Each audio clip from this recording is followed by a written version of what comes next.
Well, hey everybody, this is Joe, and good afternoon or good evening. This is Sunday, March 10th, 2019, and had a pretty good meeting today of the Albuquerque Type Writer Society. We met, of course, down at our normal location that we've been meeting at Rusta's Gold Coffee and the Albuquerque, the ABQ Arts Collective. And the folks that run that place are really hospitable to us. They give us room, they help set up tables and chairs, and it was fun. We had a small group of people, maybe, let's see, 3, 6, 7, maybe 7 people. And that was the sort of the core group of people that have been meeting with us. So it was fun. I brought actually 10 typewriters. I only brought in 9, though, from the car, but more than enough typewriters to go around for everybody, actually. So it was a lot of fun. So it's actually not that cold, but it is kind of breezy, windy outside. I'm in the man cave shed, so it's a little breezy, windy. There's supposed to be some weather blowing in tonight or tomorrow, but anyways, I got this. This is my scruffy old winter coat that also serves a double function as a smoking jacket in the wintertime. Had a great time today, and it just reinforces in my mind the idea of how important it is to start developing a social circle around typewriters. My community, Albuquerque, is a medium-sized city. It's not a large city like, for instance, the Phoenix, Arizona area, where you have enough population centers that it is sort of self-sustaining. Albuquerque, we don't really have a self-sustaining typewriter culture. It's something that myself and Kevin have been kind of involved in trying to keep kick-started. Twice a year we were doing type outs, public typewriter gatherings, and now we're doing every month with our group. But it's sort of a continual process of kick-starting until we develop a larger group of people that can help self-sustain it. So I think it's well worth it, and it sure is a lot of fun. One of the members in our group brought some homemade bread with honey butter, and boy was that good with a fresh cup of coffee. That was pretty yummy.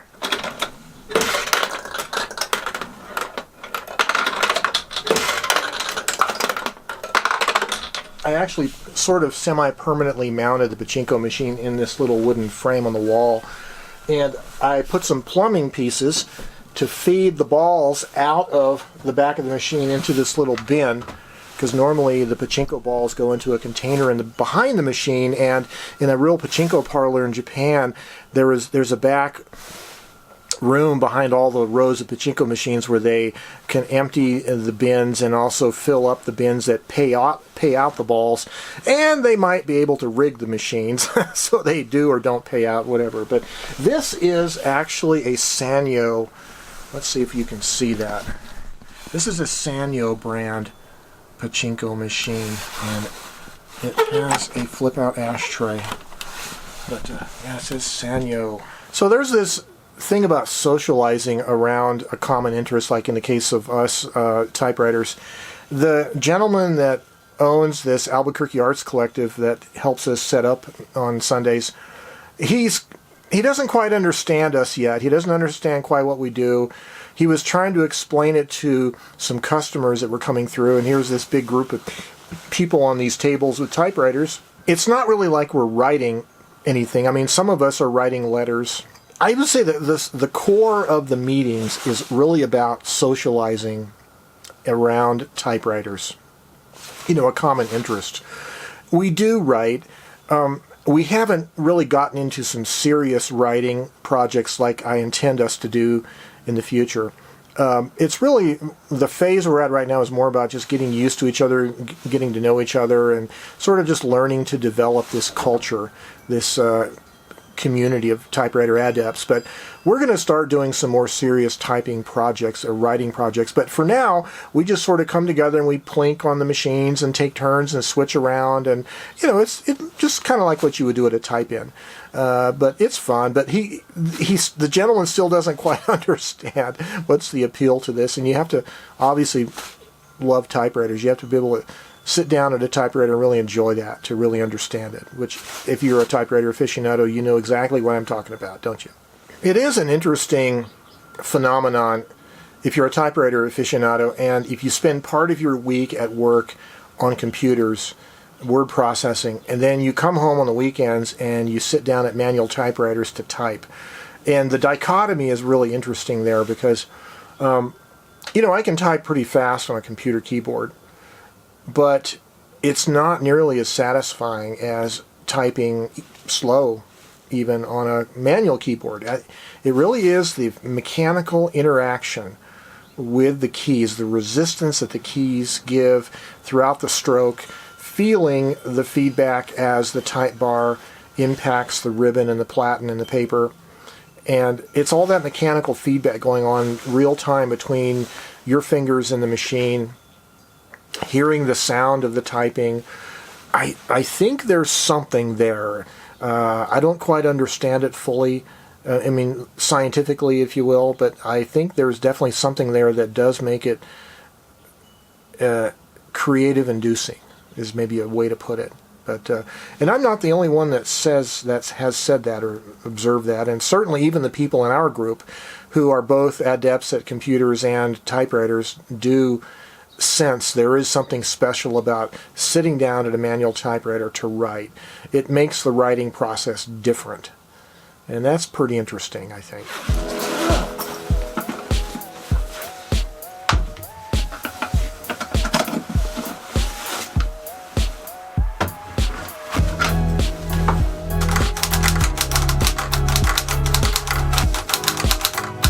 So during the typewriter meeting today, we had the typical experience of someone new to typewriters coming through the area, and the first comment they make is some kind of a little funny comment about computers.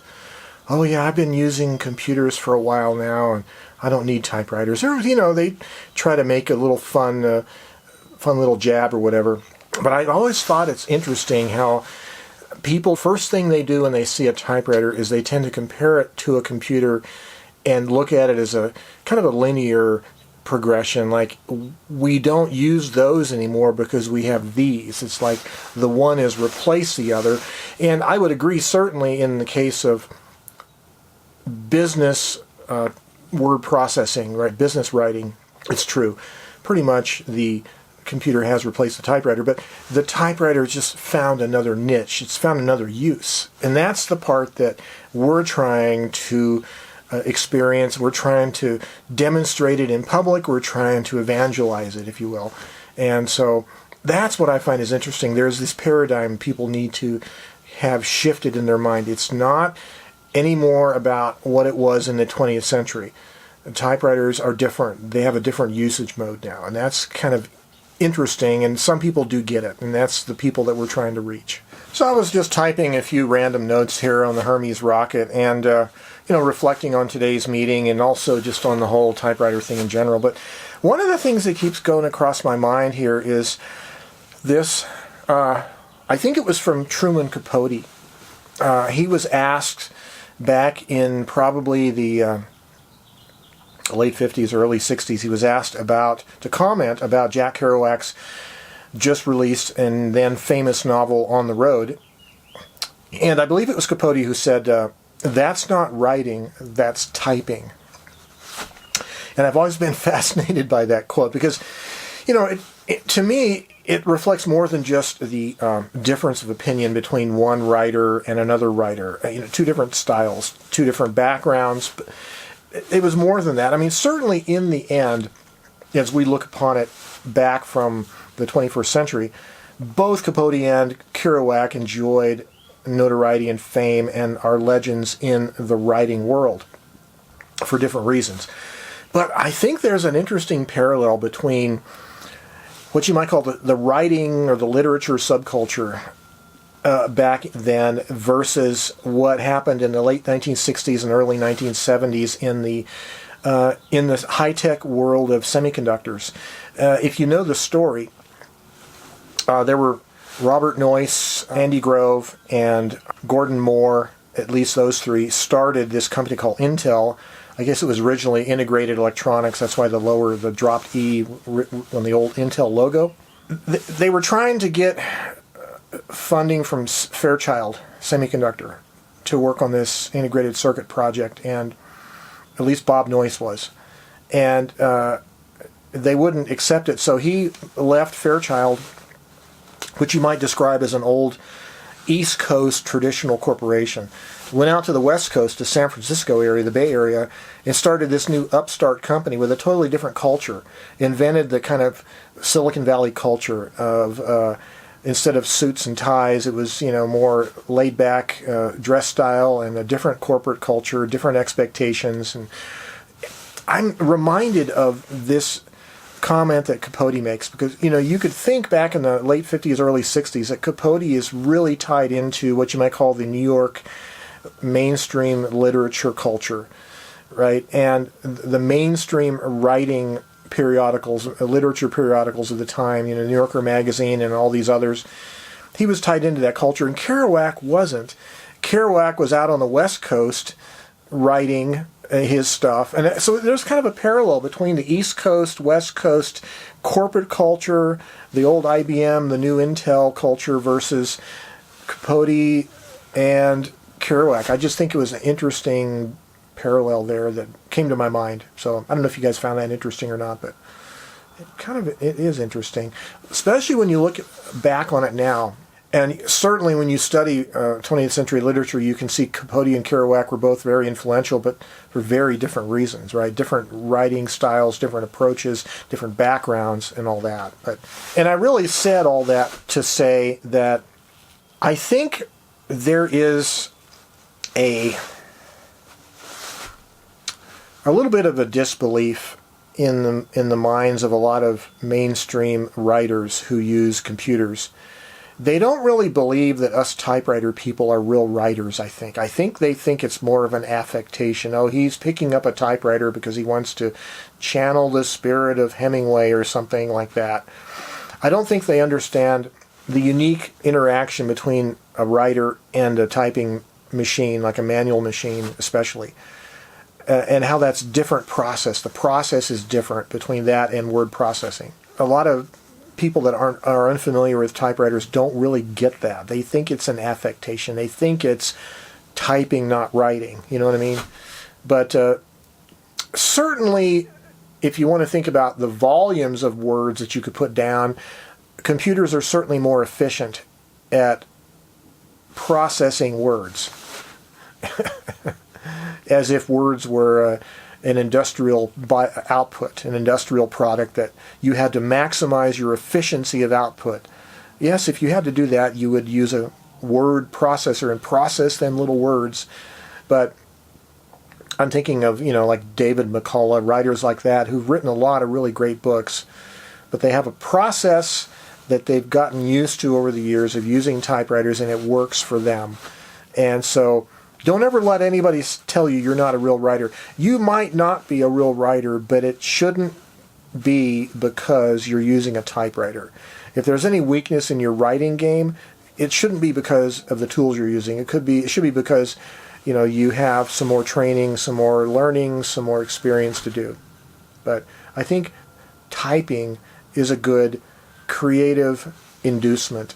It is a good way to start the creative process to get those words down on paper, and it produces a pretty archival product, a physical product that also, at the same time, documents your creative process. Because what you create in the early stages of writing with a typewriter is a rough draft, and that rough draft is sort of automatically archived. It is physical, and you have to go out of your way to destroy it. Otherwise, it stays around and piles up in piles and stacks and boxes and file drawers.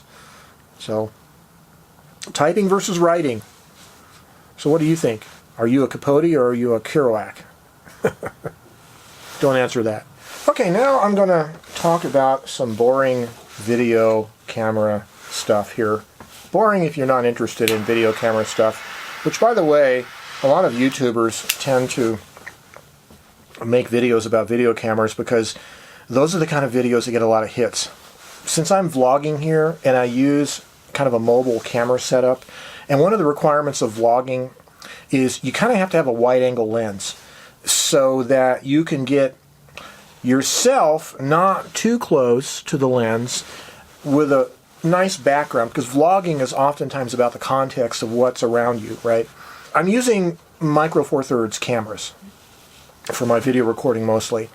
And the challenge with Micro Four Thirds, because the sensor is smaller than half the size geometrically from a full frame camera sensor, to get wide angles of view you have to use really short focal length lenses, and my shortest focal length lens is a 14 millimeter, which is equivalent to a 28 in angle of view in terms of full frame. So you kind of know, if you're a photographer, you kind of know what a 28 millimeter angle of view looks like. But a 28 millimeter angle of view is kind of restrictive. You have to end up moving the camera further away. If you're holding the camera handheld, you have to move it further away, which makes it uncomfortable, but also you don't get the wide background, and you end up moving the microphone away from you further. So I'm using a little cardioid microphone up on top of the camera here.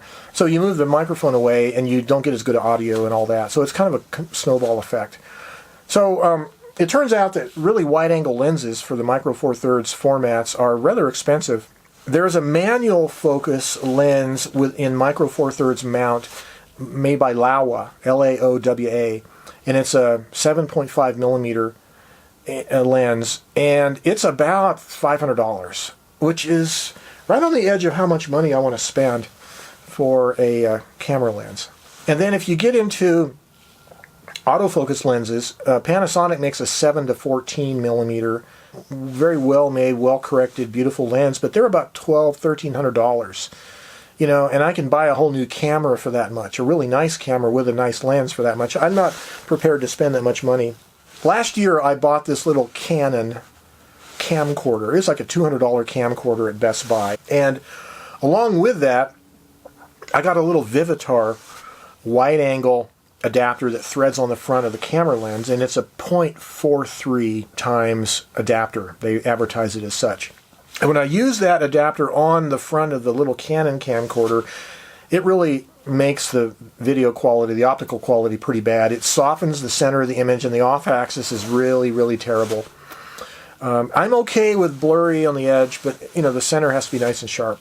And then a couple months ago, I put the wide-angle adapter on my 14 to 42 zoom lens for the Panasonic Lumix, and I had to use the little adapter ring that came. It's like a 43 millimeter to 46 millimeter adapter ring to mount it to the front of that Panasonic lens. And with that Panasonic zoom set to the 14 millimeter position, what became obvious is the center of the image was much sharper than with the Canon camcorder, even though the edges were blurrier.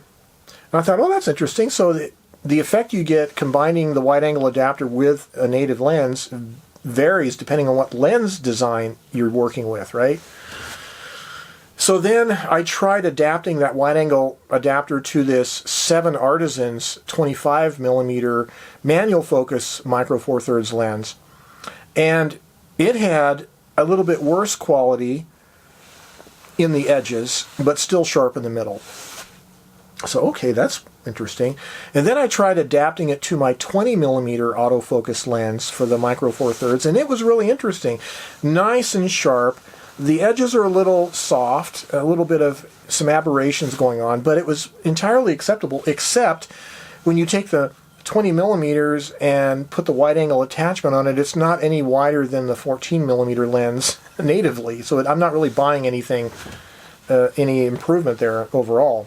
But I had this lens sitting in my cabinet, and this is the original Micro Four Thirds lens. So when Panasonic came out with the first mirrorless camera, they started the mirrorless camera revolution in September of 2008 with the G1, and I had a G1 for quite a few years, and it came with a 14 to 45. It's like an f3.5 to f4.6 zoom, and I've had that lens in my cabinet for quite a while because I'm using the newer 14 to 42. That's a smaller size lens, lighter. But last week I had this idea that I wanted to try putting this wide-angle lens on the 14 to 45, and that's what you're seeing now.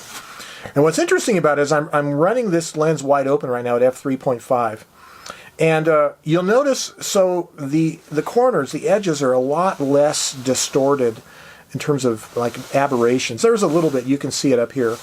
But if I move my focus point up here and focus on the pachinko machine, you can see actually it's pretty sharp once you focus on it, right? It's not all the blurry Holga-like effect that I was getting with these other lenses. There is, however, some curvature of field. You notice these verticals are curved now. There's a little bit of wide-angle barrel distortion going on now, but it's really wide. I mean, I'm a foot away from the lens, the front of the lens, right? Shh. That's not very far at all. Here's my my Bic whiteout, and that's about it's about 2 of those, a little more than 2 of those. So it's really close. You can get in close. It has a nice wide angle, only slightly distorted in terms of barrel distortion, not bad, but the off-axis distortion is much, much less. So now I've found I think this Vivitar wide-angle lens was like $30 on Amazon. So $30 instead of, let's say, $500, and I still retain autofocus. Yeah, it's a big, long lens, and once you take the 14 to 45 and stick the wide-angle adapter, it's a pretty good-sized lens, but it seems to work for me now, and hey, I saved a bunch of money. I got the wide-angle autofocus lens that I was hoping to get without spending a whole bunch of money. I saved, well, in the case of comparing this to buying the 7 to 14 Panasonic autofocus, an autofocus solution at this focal length, $1,200 versus $30. You know, what is it, 1/40th the cost or something? That's a no-brainer. So the lesson I guess I'm trying to tell you guys that I learned is that sometimes the solution to these kinds of technical issues is not always the most expensive solution. It's not always the solution of going out and buying a bunch of new expensive gear. Sometimes you can get an adapter. You know, a lot of people aren't using adapters, wide-angle adapters, probably for a good reason. It does soften the edges somewhat. But I know that for the Fuji X series mirrorless cameras, they make a Fuji wide-angle adapter for some of their cameras. And it looks a lot like this Vivitar lens. But the difference with the Fuji is, on some of their cameras, they have a menu setting. In the menu, you tell it, I've put on a wide-angle adapter. And what the camera does is it does some digital correction to that wide-angle adapter. In other words, they know the optical imperfections of using the adapter, and so they will straighten the barrel distortion, and they're probably doing a little correction to chromatic aberration. They're just altering the RGB signals to make them line up a little bit better with that lens. So they've programmed a little software solution to make that wide-angle lens work for their camera. And I think that's a pretty cool solution that they chose to use. But it's too bad more people aren't using wide-angle adapters, and it's also too bad they don't make a better quality. Like, you know, this was $30, but I'd be willing to spend $150 on a well-corrected wide-angle lens. I have no problem with that. But there's a market maybe for that. But in order to get the $30 solution to work, I didn't have a mounting ring that would mount a 43 millimeter thread on the back of the wide-angle lens to a 52 millimeter thread on the front of the 14 to 45 lens. And so instead of going off and buying the wrong adapter ring on Amazon, I went and bought a whole set of adapter rings that both adapt up and down. There's 2 different sets of them. Okay, let's talk about typing technique, shall we? I know that a lot of people will pride themselves on being able to touch type on a manual typewriter. I learned to touch type on electric typewriters in the early 1970s, and the main impetus toward doing so was the fact that it was what I thought a pretty easy elective to take in high school. But I think an equally important deciding factor was the fact that the typing class was a room full of 50 or 60 girls. Is that a good reason to learn to touch type? Anyways, so subsequently I've become a pretty quick keyboardist on a computer. but I don't type all that fast touch typing wise on a manual typewriter keyboard. Depends on the typewriter, certainly. One of the reasons being that, you know, I have some degenerative arthritis in my thumbs, and my left hand is certainly weaker than my right hand, is certainly my minor fingers on the left hand. And so I found that I can actually touch type almost pretty good with my right hand, but my left hand I prefer to use one or two fingers, index or ring finger, or middle finger, excuse me. And so I do this kind of what I call weird typing, like that, which is really not any better than hunt and pecking, because I can't do this without looking at the keyboard. I mean, I still have to look at the keyboard because, you know, when you're doing single finger typing, you don't really have a home position, and you kind of have to look to see where you're putting your finger. So it doesn't really enable me to touch type or type without looking at the keyboard, but it is a fast way of typing. It's comfortable for me. So, you know, whatever works for you. You know, if you have physical disabilities, or, you know, your hands aren't as flexible as they used to be, there's ways to get around that. And there's probably good reasons why a lot of writers, journalists in the heyday of the typewriter back in the middle of the 20th century, why a lot of them did this. And there's still a good reason for that. Well, since this is a vlog video, and by definition vlogs are video logs, so you can basically make a vlog video out of almost anything. I was going to show you that picture. Hold that thought. Let's show you a close-up of this, shall we? And if you can read that title, it says Central and Fifth, 1994. Okay, so this is a photograph that I'm quite proud of. This was one of the earliest pinhole photographs that I made when I started getting into pinhole photography back in the early 1990s. And this was created with a square cardboard craft box that I had purchased at Hobby Lobby. And I turned it into a pinhole camera. It was a single shot camera. You put a piece of photo paper in it, and you make a paper negative exposure. And this one was taken down in downtown Albuquerque back in the 94, when they were remodeling the streets and putting up, you know, new signs and benches and all this. But this is the classic, of course you can't tell from looking at it in black and white, this is the classic orange barrel. This is an orange traffic barrel. This is a sign over a restaurant or shop or something in the background. And anyways, I love this picture. I think it says SH, some writing there. I don't know what that means. Can't even make out the sign there, what store that was. But it was down there 4th or 5th Street or whatever. I can't quite read. There's a sign in the shadows there I can't quite make out. But anyways, so what this print is, this is a contact print from a paper negative onto Ilford multi-grade fiber-based paper. And I've loved this print. I've had it, as I said, since 94. So what is that, 25 years? 25-year-old print. And what I found was pretty cool was I used this CD jewel case. So you can kind of pop open a jewel case like this, and you can fit the print into the little slots where your sleeve, you know, your little jacket sleeve that has the artwork and the information about the music, it goes in those little slots there. And then I put a piece of paper behind it that has a little blurb about the work and all that. And so I've enjoyed doing this kind of alternative kinds of frames. I really love doing this, and I haven't done this kind of framing in a long time.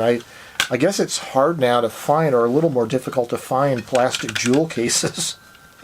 But it's a pretty cool way to do it's about a 4-inch square image, and it's a 5-inch square print paper with a 1/2-inch border. So anyway, I really love that pinhole picture. It's not great, but it's just a semi-abstract. It's just wonderful. I love this kind of stuff. Anyway, there you go. Show and tell. So if you go forward in time to maybe 10 years later, to 2004 roughly, I had made a camera. I don't have the camera anymore, and the whole reason why I don't have the camera anymore is another interesting story, right? Anyway, this was a paper negative pinhole camera that had two big spools in it, and they were actually made of 2.5-inch, roughly diameter plastic PVC pipe, like spindles with knobs on the outside. Anyways, I would cut 8 by 10 inch photo paper. I'd cut them into 4-inch wide strips. I would tape them together with with painter's masking tape on the back side, and I would make a large format roll film camera with paper negatives. And so it was a shoebox sized camera roughly. And so I went out to the model airplane flying field out on Albuquerque's West Mesa. We have volcanoes in Albuquerque. I don't know if you knew that. Extinct volcanoes. There's a national monument, Baca Negra National Monument, and so we have volcanoes, extinct volcanoes, supposedly extinct volcanoes. And there's a whole other story there, that back in the 1930s, when my dad was a young man, they used to take car tires out to the volcanoes and pile them up on top of the big volcano and set them on fire and make people think the volcano had started erupting again. That's what kids did instead of playing video games or getting on Facebook or Instagram or whatever they do now. What is it? Snapchat? Yeah. Anyway, this is a book I made of a project that I had shot at the model airplane flying field with this roll film pinhole camera. Now this front cover picture is a shot of a guy sitting in a lawn chair and one of the pilots watching other pilots fly. Okay, so that's pretty cool, right? The old time pilots. But anyway, this sleeve pulls off, and this sleeve is heavy black matte board with some paper, cardboard glued on it, and a little block of wood, a couple blocks of wood as a grip. Anyways, it's kind of a cool little novel way of building a book because I didn't know how to make books.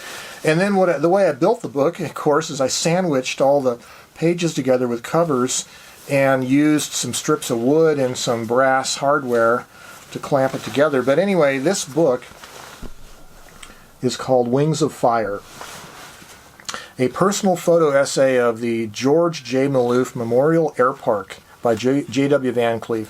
So this was laser printed onto vellum, and so it's interesting as you can see the photograph underneath it, right? So you pull that back, and there's the... Now, this is one of the faults of the book, is that the covers are too short. So you have to bend the pages too much, and this is one of the things I had to learn when I made this book. I didn't learn in time, but anyway, so there's a model airplane flying field picture, right? Pinhole camera.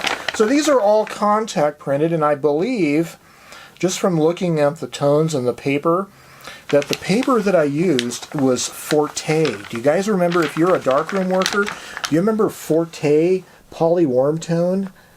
It was a Eastern European made fiber-based printing paper that was absolutely gorgeous, and that's what these prints were made with. And anyway, there's a little essay. In the early 1970s, Dad would drive us out to the West Mesa, take a left at the Circle K, follow Atrisco Road to its end, up the Black Rock Cliffs, over the rugged dirt road, past the horse stables and water tank to the model airplane flying field. And there's the model airplane flying field, the sign. Anyways, so this whole book is a little essay of that, the pictures I had shot with that pinhole camera. And I really like the ending picture that I'm trying to open up to. And I intentionally printed it a little dark, but it's a lone, empty lawn chair. Let me see if I can get it focused on you here. So it's a lone, empty lawn chair in the late day's sun. And anyways, that's just an illustration there of, pinhole cameras are very low tech, but what makes the picture so special is if you can print them onto really good black and white photo paper.